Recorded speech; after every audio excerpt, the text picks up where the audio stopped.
Hello everybody, my name is Ratnos, and today I have a useful piece of gear that will likely be worth wearing for pretty much everybody for the next some amount of time, depending on who you are, and depending on how much gold you are willing to shell out for it. So this is a Shadowlands Crafted item. With patch 9.1, these can be upgraded to item level 230. There exist in a lot of different slots for a lot of different armor types. For instance, you can find rings for them. You can see, these different rings at item level 230. Fairly expensive on this server. There weren't any on the server I was on, so I had to go schlep over to Orgrimmar on a different server. But perhaps after this video, they will maybe go down in price, maybe go up in price, maybe be on more servers. Or you can, of course, be a jewel crafter yourself, be friends with one, and get one to make one for you. And you can see, these have a bunch of different... So all the rings, there's one for each stat, and they all have that one stat, and then another stat that's either random or you can use a missive when crafting this to guarantee whatever stat you like. So at 230, for most specs, this is probably going to be worth using for a while, unless you get really lucky with your ring drops from, the new raid, from dungeons and stuff. Because, of course, you can just make this heavily budgeted towards whatever stat you want, and with a little bit of whatever second stat you like. And these come with sockets. All of these rings do. So definitely something to look into in the ring slot.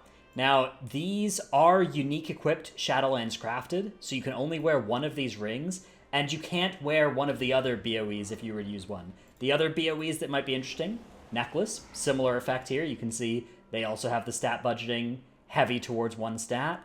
And again, they also all come with their socket, but again, unique equipped Shadowlands Crafted, so all of this is something that you will take maximum one item from. And again, you can see the price is fairly high on this server for these things, but your mileage might vary. Check your server, whether or not these things exist. And of course, then we have other armor types as well. So you can see all the cloth here. These all exist as well. You can choose whatever two stats you want to be evenly budgeted on these things. And you can see, this is what the prices are on this server. Also unique equipped Shadowlands Crafted. And there's ones for each armor type in pretty much every slot you could be potentially interested in. I don't know if there are weapons. It does not appear that there are weapons, but there are a bunch of armor pieces of these different types.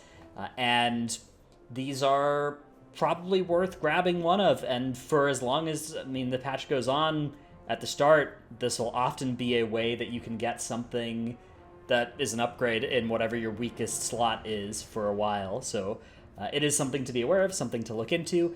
Not necessarily something that'll be worth the gold for all players, depending on what prices these things stabilize at, and potentially an option for crafters to make money. I don't have any anchor at all on what the kind of supply and demand is, what exactly it takes to craft these things. You need to make those new crafters marks to be able to get them, and I don't know how hard those are to make or anything, but figured I'd make this video to let you guys know about this because, yeah, it's a useful upgrade that I'll probably be wearing one of these on most of my characters for a while. Anyways, hope you like this video. Check out my Twitch stream, twitch.tv/Dratnos. Thanks everybody for watching, and I'll see you in the next one. Bye.